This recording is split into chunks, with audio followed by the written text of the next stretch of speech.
আসসালামাইকুম ভিউয়ার্স, আজকে আমি দেখাবো কলা দিয়ে রুই মাছের অসাধারণ স্বাদের রেসিপি। কলাগুলো ছিলে নিয়ে পানিতে ভিজিয়ে রাখবো। কলাগুলো কালো হয়ে যায়, এই জন্য সাথে সাথে পানিতে ভিজিয়ে রাখতে হয়। এরপর দিয়ে দেবো তার সাথে একটা আলু, হলুদ লবণ মরিচের গুঁড়া মাখিয়ে মাছটাকে ভালো করে মেখে নিয়ে ভেজে নেব তেলে। মাছ ভাজা হয়ে গেলে উঠিয়ে নিয়ে ওই একই তেলে কলা এবং আলুটা ভেজে নেব। এরপর দিয়ে দিচ্ছি 2টা পেঁয়াজ, তেল এবং হাফ চামচের মতো আস্ত জিরা। পেঁয়াজটা নরম হয়ে আসলে দিয়ে দিচ্ছি হাফ চামচ জিরার গুঁড়া, মরিচের গুঁড়া দিয়ে দিচ্ছি যেন মশলাটা পুড়ে না যায়। 1 চামচের মতো ধনিয়ার গুঁড়া,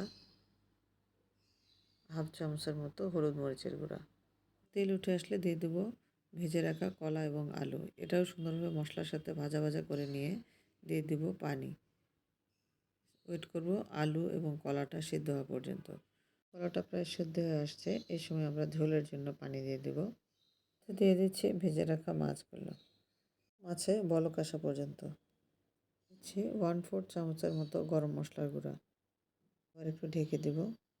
ঝোলটা শুকিয়ে আসছে, তৈরি হয়ে গেল মজাদার স্বাদের তরকারি।